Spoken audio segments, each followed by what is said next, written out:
Okay, YouTubers, back again. This is Tim's Do-It-Yourself. I'm replacing a toilet. I think this is part 4. I cannot edit these videos. I'm having to put them in sections because I keep hitting the wrong dad blame button. But anyway, I think this is part 4. I appreciate you watching. But what I'm going to have to do is I'm going to use these here mineral spirits. I went out to my shop and got some rags, and I got some mineral spirits because I googled it and it said that mineral spirits will clean this wax off this toilet flange, and I might wipe the tile floor a little bit. I don't believe it'll hurt the tile floor. So we're gonna try to get all this wax and everything cleaned off of this toilet flange, and we'll see how that goes. Again, folks, I apologize for having this part 1, part 2, part 3, part 4 and all that, but as long as I keep hitting the wrong buttons and all that, you're liable to have many parts to this video of replacing a toilet. Oh, good Lord, I just put my knee on a darn screw. Man, that sure did feel good. So I'm gonna put my rag over the can here. I just wanna dampen my rag, splash a little bit up on it. I'm gonna turn my bathroom vent fan on so there may be a little noise. I'm gonna see how this mineral spirit works for cleaning this wax off this toilet flange.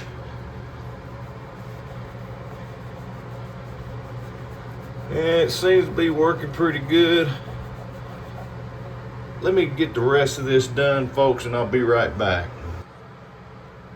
Okay, I'm still wiping and cleaning. Just keep dampening my rag with mineral spirits, and I'm wiping. I may take these 2 flange bolts out that holds my Commode to the flange. I don't know if the new Commode comes with the same size or not, so I may end up removing them. But if the nut fits, if the new nut fits the old bolt, I may leave those because I don't want to disturb this wax that's built up in the flange groove.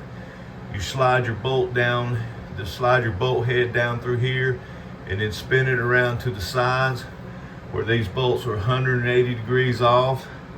And then you may have a plastic washer that you snap on to hold it in place. That's not what this washer's for. This washer is to snap these caps on, these decorative caps. But I have seen the kits come with a plastic washer that you slide on just to hold that to keep it from wiggling when you set your Commode down. So let me get the rest of this cleaned up and I'll be right back. Okay, folks, I got the toilet flange cleaned up pretty good. Don't know if I'm gonna take these 2 bolts out yet. Those are the old bolts from the old toilet. I may reuse them. I have to wait and see. But the next step before I put this Commode on, I need to go ahead and get this this valve replaced, because this, as you can see, is dripping. It's not holding. So I'll be right back. Let me figure out what I'm gonna do with that. So, apologize for the noise. Got the fan running, the bathroom fan, ventilation fan running. I'll go ahead and turn that off. You can see, people, that my valve's not holding here. I'm gonna go ahead and see about maybe replacing that before I put the Commode in here, because it'll block access to it. You see it's dripping. So I'm gonna go turn off the main shut-off valve in the house. What I'll do is I'll go ahead and open this cold water so it'll drain and relieve the pressure. I'll be right back. So what I'm gonna do, I've come out to my garage and I found the main water shut off for the whole house. I'm gonna turn this hand valve to the right and shut the water off. I've already opened the spigot inside.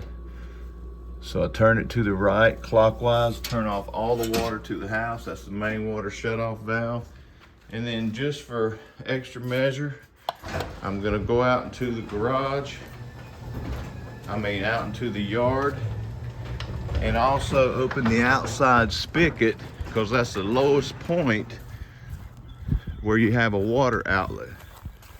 So I'm gonna open an outside spigot and help relieve some of that pressure that's built up in the cold water line, so I can, when I take that valve off in the bathroom, see there's no water coming out, so the water shut off to the house. But just in case there was any pressure left, I want to open that outside spigot and a few of the cold water inside spigots. So I'll go back in now and I'll see if that water line from the Commode has quit dripping. If it hasn't stopped all the way, at least it'll be minimal amount of water that comes out. So let's walk back in here in the master bathroom and see if that has quit dripping. It's still got a small drip, but that should allow me to start looking at that thing a little closer. So I removed the little decorative cap that slid around this tube, or I slid it off, so I removed the plastic cap. And now there's some other metal, the inner part to this. I gotta get to that valve and figure out how it's connected to the water line back in the wall. I may end up cutting out part of this wall. I don't wanna do that.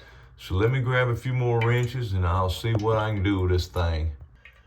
Okay folks, I've really gotten into something here. I'm gonna go ahead and loosen this nut that holds the tube on that supplies the Commode and get that out of my way. But I don't know what I'm gonna find back in this wall, but I am gonna replace this valve one way or another. Now you may or may not do this. You don't have to do it to replace the Commode, but I'm doing it because my valve's not holding. I'm putting a 1/4 turn ball valve in here instead of a gate or a multiple turn with a stem. I'm gonna have a 1/4 turn ball valve. Be right back when I get this tube off. So YouTubers, I got lucky. I did get the valve off. It looks like that's PEX pipe. I do have a tool to crimp my new valve on there. But let me get this nut off and see what I got, and I'll be right back. Okay, I do have PEX tubing on my interior plumbing pipes running the walls. This is a little metal sleeve that goes up inside the PEX to keep this compression nut from crimping the pipe down when you compress it. This is a compression nut that went on this right here, but there's a metal sleeve that goes in there to keep that from compressing the white tubing. So I got to get that metal sleeve out. I'll show you in a minute because the type valve that I'm putting back on there does not require that.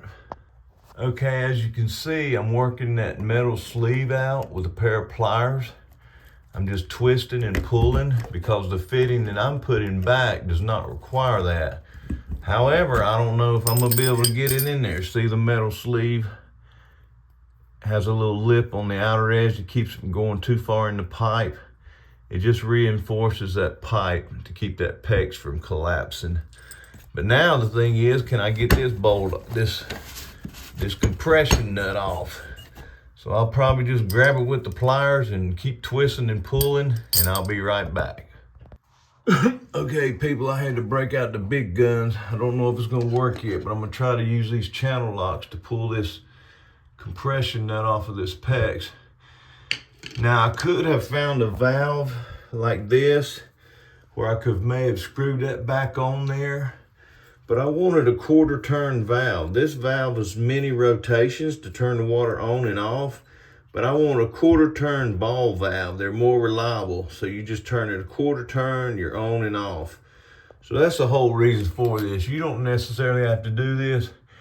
There may be easier ways, but now that I've gone this far, I've took the little metal sleeve out and boogered it up. So now, and I could probably get one of those at a hardware store or a big box store and put it back together, but that ain't my style. If a worst case scenario, I may end up doing that, but for now, I'm gonna try to get this compression nut off of this PEX with these channel locks.